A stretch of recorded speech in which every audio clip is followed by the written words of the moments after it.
Mula sa House Prosecution Panel, naging makatwiran ang pagharap ni dating OVP Chief of Staff Atty. Zulaika Lopez bilang testigo sa susunod na linggo ng impeachment trial laban kay Vice President Sara Duterte.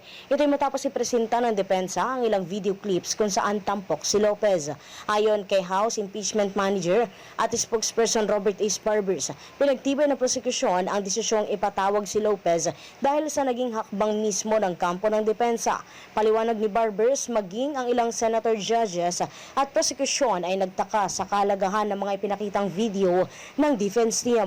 Anya mismong si Senator Judge Risa Hontiveros ang nagtanong kung ano ang layunin ng pagpapalabas ng mga ito at kung may mga kaugnayan ba ang mga video sa mga naging pahayag ni VP Sara.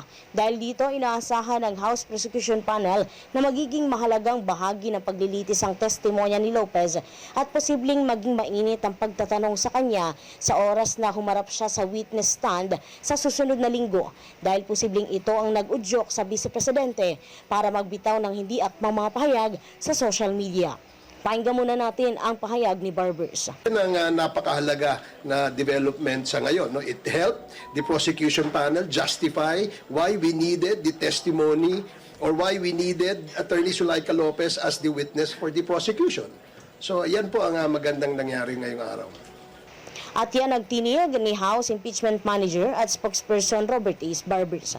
Para sa Boses ng Pilipino, nagbabalita ng todong lakas, ako si Patrol 30, Jelly Mendez sa bagong tunog ng DWIZ 882.